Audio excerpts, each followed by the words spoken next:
Ladies and gentlemen, it's a Grande Finals time. Finals. You like that? Grande? Grande You're Finals not time. clever, buddy. LATAM, You are not ESL, clever. MKX Challenger Club. Why are you laughing? I don't understand. If I'm not clever. Laughing at you, not with you. No, yep, Interesting. we got Konqueror versus Faster rematch from the second round of winners. And it was close. It was very, very, very close. Down to the final round. And it really went down to who could get the other in their pressure first. Right, and again, speaking about Konqueror, using Imposter with that crazy nice little vortex against Takeda throughout his variations. So it's going to be tough, but we saw Faster able to adapt, able to get his own pressure going. But Konqueror was, the thing I was most impressed about that set was Konqueror didn't let him get away with like anything crazy. Yeah, definitely. But also, Faster didn't let Konqueror get away with That's anything true. crazy. They both kept each other playing honest, which was really nice to watch. Yeah, those teleports were not working at all For either Konqueror. player. Yeah, really for either. I mean, Yeah. there were a few times where teleport was used to counter teleport, and I think that's really cool. But There's just too much teleport on the screen at that point. Like, honestly, I lose track until someone gets hit. And then even then, I'm like, wait, did Takeda get hit or did Shinnok get hit? And then you'll see the conversion. You're like, okay. yeah, can you imagine imposter mirrors where they both teleport at the same time, and you're like, I don't know which one's which. I think we played that one, so we just spam teleport. Maybe. But we're not going to see that here unless Faster has some sort of hidden Shinnok, which I would hope your he head doesn't. really fast when you went for that. Yeah, I know. That's some hidden Shinnok. No, Don't break your neck. I know, I'm sorry. Or do. I mean, oh, whoa, damn. Sorry. Harsh. But, yep, so WLib, he is going to have to win 2 sets against Konqueror. Yeah. It's going to be tough, but he can do it. He definitely can't do it, though. I mean, that's the thing. If any indication from the set they played earlier, Faster can do it. He can make it happen. Yeah, definitely. It's just going to be all momentum-based. And so did we hear earlier that Costner won the Xbox Cup? No, Costner reset Dragon, Did Dragon win? but Dragon ended up winning. Dragon still won. All right. Yes. Well, so good job to Costner. That's He plays. impressive. Is he still playing Sector? I don't know. Because Costner was playing Sector. I know he also played Reptile. Yes, definitely a Reptile player. And I think he played some Kung Jin a little bit earlier in the life of the game, but I'm not sure. Probably, but I'm pretty sure he's playing Sector now. I mean, the last time I saw him play on a stream was Sector. But how about those dank memes, Josh? How do you feel about the dank memes? Oh man, we've had some fun memes over our Pro League days. Today, the Challenger Cup people are still waking up, just like Evan, on a Saturday. Enjoy today's festivities.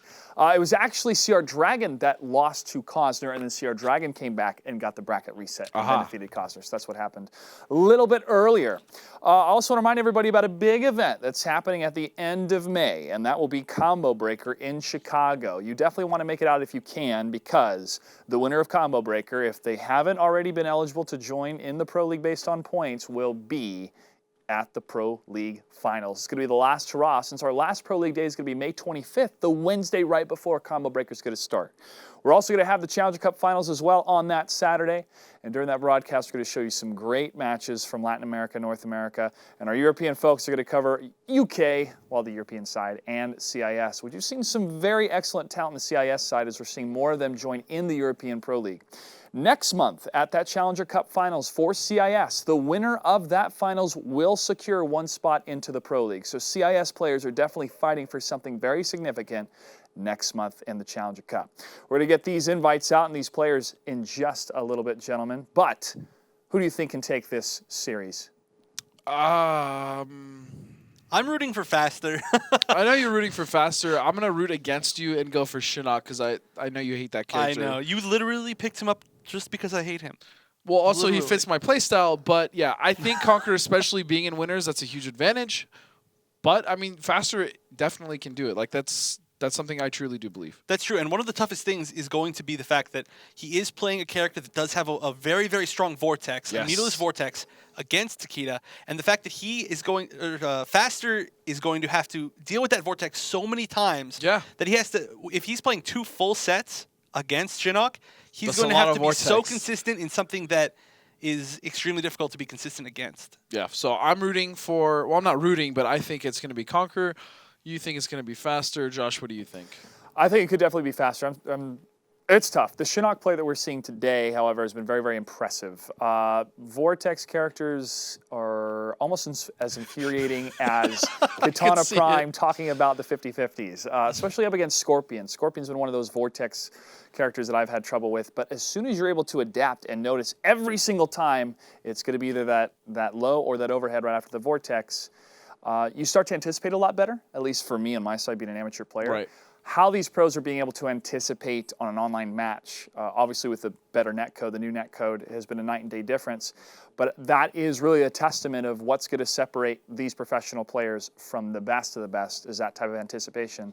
On your guys' end though, when you look at that type of preparation or when you look at those type of moments, when you play, what goes through your mind when you're playing against a Vortex character that can maybe help a lot of people that are having difficulty with a Shinnok or a Scorpion or others? Oh, I hope I blocked this right. I'm just praying. I'm like, I'm in the same boat. I'm in the same boat then. Okay, I'm doing it right. So I was actually going to ask you, Josh, since we started back in Season 1, before we'd had a Challenger Cup, before any of this, I mean, you were pretty much brand new to playing fighting games, like really just delving in. I mean, I know you've played fighting games in the past in your life, but like really diving in and understanding frame data and all that, like how do you feel now from when you felt back then when you first started playing fighting games? So I played a lot of MK9, but I played for fun. I played in one tournament. I was using Melina, and I beat one guy in that tournament, and then after that I got bodied. So I was like, yes, I'm doing something right, but so much of it was blocking properly and then being able to punch out of the block. And I had that down kind of good with MK9. But when we were starting to put together the Mortal Kombat X Pro League, my good buddy, Brett Beeling, who's the technical director in this show, and honestly, there could be no Pro League without Brett Beeling, he was really trying to break down a lot of how this frame data worked. And in my mind, I was applying it to how a musical instrument works. That's my background, singing, dancing, acting, all that jazz. And when I was able to understand those timings and go, this is just like playing a piano or playing guitar, it started to click. And from playing the release of Mortal Kombat X over a year ago and playing in story mode and getting my butt kicked when I'm going through all these different characters over 15 chapters, and then playing story mode again on the PS4 because I wanted to unlock everything for my game account, I went, oh my goodness, I know exactly what's happening in every matchup. I know what I should be looking for when I'm jumping into Johnny Cage or moving over to Kotal Khan with what lows are going to be the fastest moving lows based on frame data, what's the recovery on this blow, and it felt like I was unlocking a whole new world and being able to understand everything I was seeing on screen. Now, I can't execute at the same level compared to other pros, and not even at Evan and Dustin's level, but because I went through that training and I was able to really apply how the game works to like the parables of life lessons that I've had, oh, it's amazing. And it makes the storylines of these players, especially what they're able to accomplish online and in person, that much more amazing. It shows the athletic feat that these players bring to the fighting game world. And I'm so glad that we're able to tell these stories of these players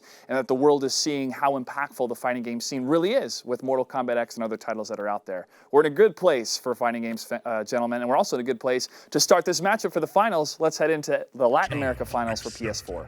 Boom. Thank you, Josh. And there it is. You know, he was a young pup, you know, a young fish swimming in a sea of sharks, and now he's graduated and evolved to a slightly bigger fish. Did he say I'm not even at Dustin and Evan's level? He did. It's like, you're not even that. Yeah, I'm not even there yet. I'm not even. I mean, that's trashy. That's pretty low, but I'm not even there yet. Thanks, Josh. Yeah, thanks, Josh. But anyway, we are going into finals. Faster versus Konqueror. Faster in losers, Konqueror in winners. So he's going to have to reset the bracket. And a very good start, very momentum-based match like we were saying. And one thing that we didn't get a chance to talk about too much was the fact that in double elimination, being in the losers bracket can offer you a little bit of an advantage. And that advantage is the fact that you get to play quite a few matches. I mean, Konqueror, he played one match, then he played a match against Faster, and then he had to wait. Faster, the fact that he lost, he got to play another set of matches, and winning those lets him continue playing, continue staying warm, and also gives him somewhat of a mental advantage. He's like, I just came off of this 3-0 beautiful victory, and now I just need to just take what I just did right there and just hit Konqueror with that. Yeah, and the thing is usually, this is something I've seen throughout multiple fighting games my entire career. If you beat someone and send them to losers, whether you meet them in losers or meet them in grand finals, the person that won the first set is usually always at a disadvantage. Like, they always usually lose. Well, there's always way more room for adaptation from the loser. Yeah.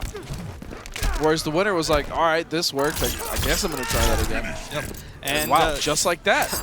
That's what we're talking about. Faster takes the first game in his journey to get 5 more. Yes, good luck, my friend. But yeah, he's just changed his pace up. He was a little bit more patient the first time that they played, but he is just going all out. He's just going at 100 miles per hour, not letting Konqueror get anything started, which is exactly Honestly, what he did against I Shamans. didn't even see Konqueror get really anything going at all. I mean, he got one vortex potential, and but again, it was in the corner, and what happened in the corner? He jumped, or he did the flip. What is that flip called? I don't know. We're gonna have to call on. I apologize, call a but he did the flip, and then it clipped him in the corner. Then he was unsafe, and he immediately. That's when the tables turned. Nice, and again, using that air teleport to beat Shinnok's teleport. He's so ready with that. Oh, I thought he almost blocked that. Nobody blocks that. I've actually blocked that once. I don't believe you. Sorry. Last storm? You paid him to tell that story. All right, here's the corner vortex. There we go. That's the timing. Immediate break now. Faster's going to try to keep him in the corner, but Konqueror able to get out. All right, I'm hearing word that the it's move Tornado is called... Strike. Yes, Tornado I Strike. remember now. All of a sudden. Oh, and that's incredible, dude. That was great timing for you to remember that. I'm impressed. All right, jumps over the shoulder. So am I. Nice punish. Oh. Here we go. Nice down two. Or, excuse me, that was a nice lack of punish. Yeah, yeah. All right, Nethro will take it. And it's going to keep Faster in the corner for the next round. Round 2. He sounds so unhappy when he goes, Oh, that was tricky. Went to go for a down on anti-air. Yeah, that was actually the top Tosses was the trajectory. trajectory. Yeah, that was good. It's nice to see some overheads being blocked up. Yep. And nobody is punishing that. Oh, nice confirmed. That is very nice. But yeah, when the third hit of Hellspark Swift, you can always get a free punish. Just run up, 1-1-2, forward 1-2, do something. But a lot of times, our players have been reacting too slow, and they get hit by a second set of Hellsparks. Oh, that was... I don't like that use of meter. I mean, realistically, that combo wasn't even going to do more than like 7%. Mm-hmm. Ooh, misses the jump over, but a lot of patience from the Konqueror. Oh, just the raw back one. Nice, and this could be it, actually. He does have one more meter, and no, but he misses. And instead it's going to be reversed. Huge. Now Konqueror able to literally steal that game away. Just move steals the game away. But yeah, man, that was unfortunate. That was the kill. He could have gone for something very simple, but I don't know. He choked a little bit right there and dropped it.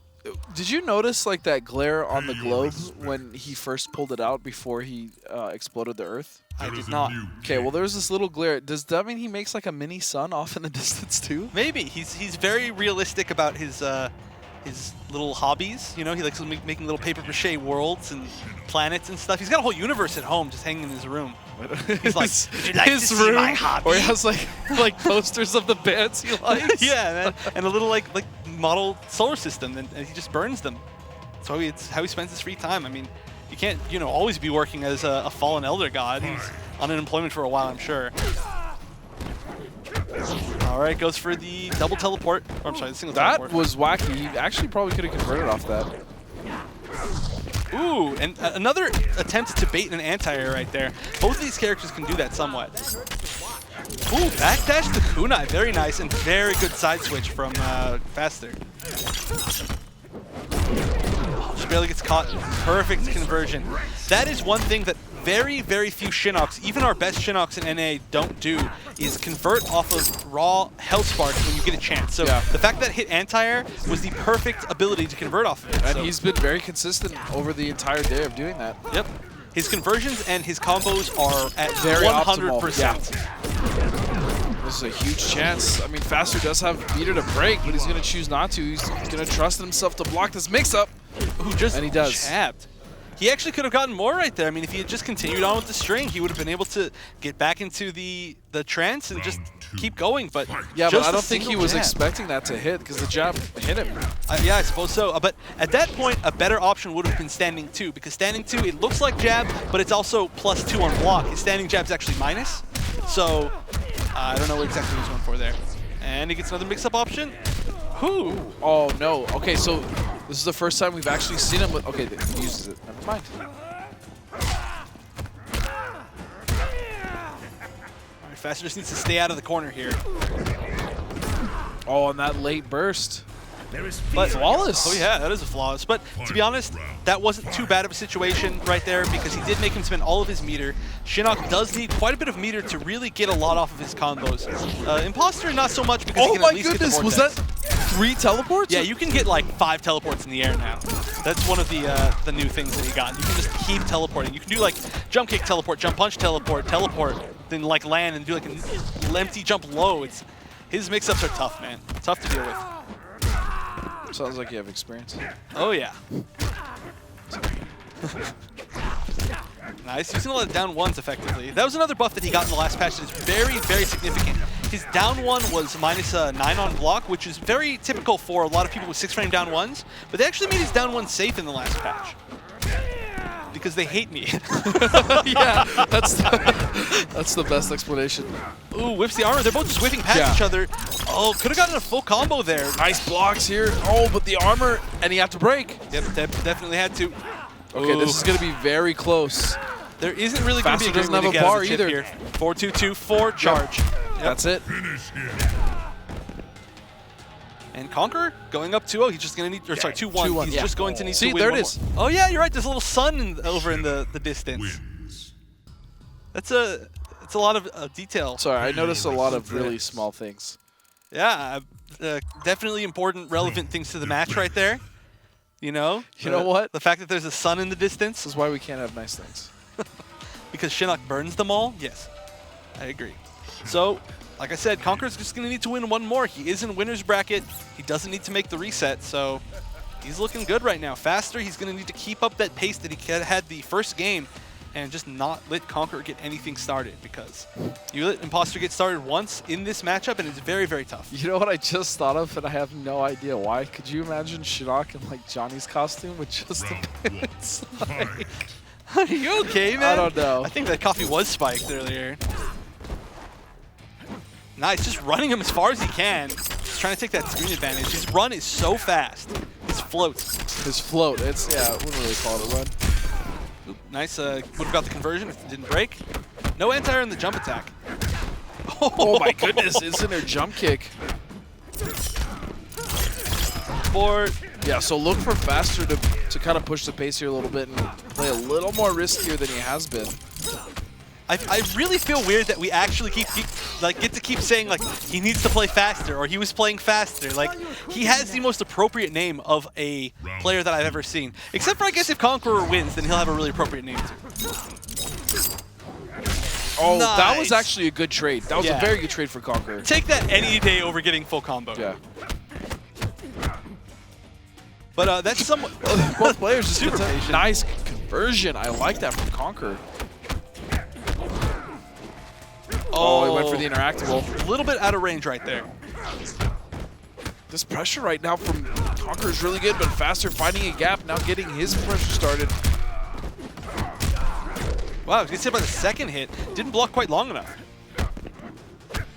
And we really need to see some more anti-airs, I think, by Faster. That is definitely...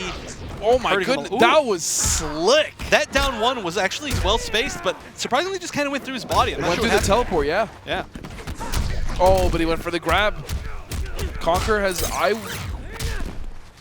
don't know what I would do in this situation. I don't know if I would have broken that either. Oh, that jump over into the whip jump punch was very bad. I was going to say, it's very dangerous, and he almost should have broken just to get out of the momentum and reset the neutral, but, I mean, he played it really well. Yeah, and this is match point for Konqueror, and a tournament point for Konqueror. Looking to go through winners completely for this tournament. Faster, he's got some momentum going first. Again, another nice air-to-air. I mean, that's been the thing in this matchup for Konqueror. He's caught Faster. Oh. Sorry, it's really weird to see that. No, this stage is very advantageous now because they made that unblockable, that interactable. So every single time that he trances him next to that that interactable, he gets a free 20% damage. It's almost like he's immediately playing against Ferritor. Yeah. And this looks like it's going to do it. Yep, Faster is going to take this game, tying it up 2-2. Yeah, it's he's lucky that he didn't manage to loop him into that any more times, because that is a lot of extra damage. That makes all of his combos do really half your life about. This wheel is just going crazy today. They should have like a random select button. Who's running this wheel, man? I don't know. Dude must be a psycho. All right, going into their only characters, man. Their only characters, their only variations. I'm surprised that we're seeing a Shirari only player though. Like, I'm surprised he doesn't have anything else up his sleeve. Are you really though? I mean, Red Raptor, Storm. Well, okay. One thing that that is true. But one thing that I did talk to Faster about was he said that he was really scared of having to fight Dante, which he luckily did not have to this tournament, because he said he's very scared of fighting Jax. He said it's really hard for Takeda to get out of pressure like that. And I mean, which is true, which is why he struggles against like Liu Kang, Johnny Cage. Look at that down 2 combo. So good. Conqueror, I mean, to be honest, you know, I always make my jokes about how much I hate Shinnok. Not a joke. It's not a joke. But I have to say, I'm a huge fan of Conqueror right now. Yeah. His conversions and his execution and knowing which way to use which combo in which situation is literally flawless. Yeah, I agree, and I absolutely love his use of grabs right now. And he just went for another one. I'm okay with that. And it actually would have worked if he'd not mistimed it a little bit. Knockdown. Oh, no. That's full conversion. But that will leave him in the corner, unfortunately.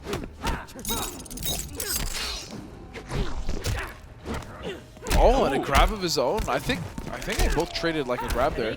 Yeah. It looked like Conqueror went for a grab as well. And you know one tool that we actually haven't seen Faster use very much at all, which I might like to see a little bit more, is the flip. We are just not seeing the whirlwind kick at all. I mean, it will give him somewhat of a strange aerial option and maybe make him respect the space a little bit more. I want to see some anti-airs out of Conqueror with those air teleports. They're not even instant. Yeah, yeah. Definitely time to react to that. You can punish him on the way down or as he touches the ground. Faster is actually on reset point here. If he wins this, we're going to have a whole nother 3 out of 5. Ooh, but Conqueror doesn't want to let him have that. Nice air-to-air. That was very anticipated. Ooh, but the drop. As soon as we say he's flawless on... Oh, very close here. Chip death guaranteed. Chip death. Now, I think he actually could have armored through that and taken the win potentially, but just taking it. So now there's reset point and match point for both these competitors. Got caught twice. Oh, what's the conversion off this? This is such a weird conversion. Yeah, it's hard because when you anti-air with the EX teleport, it's a lot of hits. Yeah, it's a lot of hits, and on top of that, the juggle gets scaled so hard. Yep. Nice air-to-air. Oh, just goes for the spear here. Okay, Conqueror does have 2 bars, though. Oh, nice full conversion and the side that switch. Was beautiful. Oh, but he dropped it. That's bad. Oh, no anti-air on that. We need more to see more anti-airs by both players here. All right, gonna take some plus pressure. Oh, he did the armor a little bit too early, and it didn't get through the jump kick. He's gonna be a lot of damage. He's gonna be 1 throw away at the end of this combo here. Or is he gonna choose to throw? And he is. And now, still right this should in the be corner. guaranteed chip. There's nothing he can do about this. Oh, oh well, no, 60% throw. I was right the first time.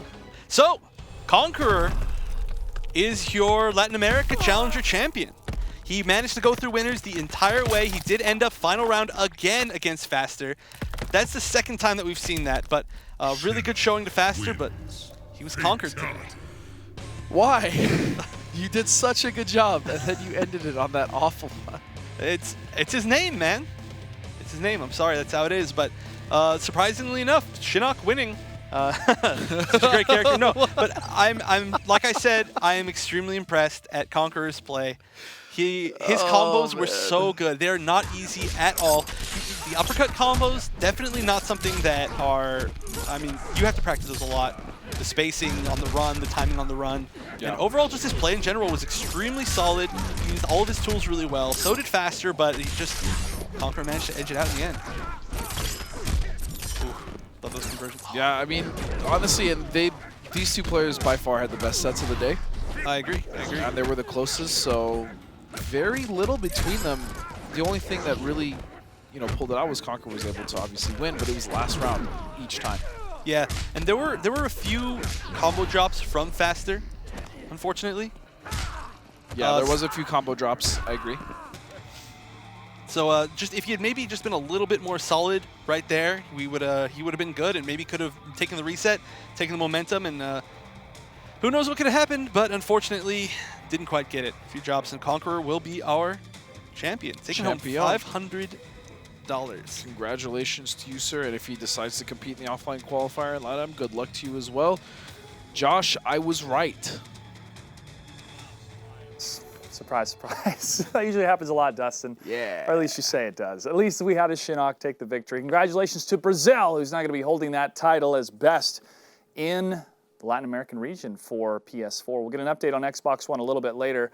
But very, very significant to see these Latin American players show us what they have.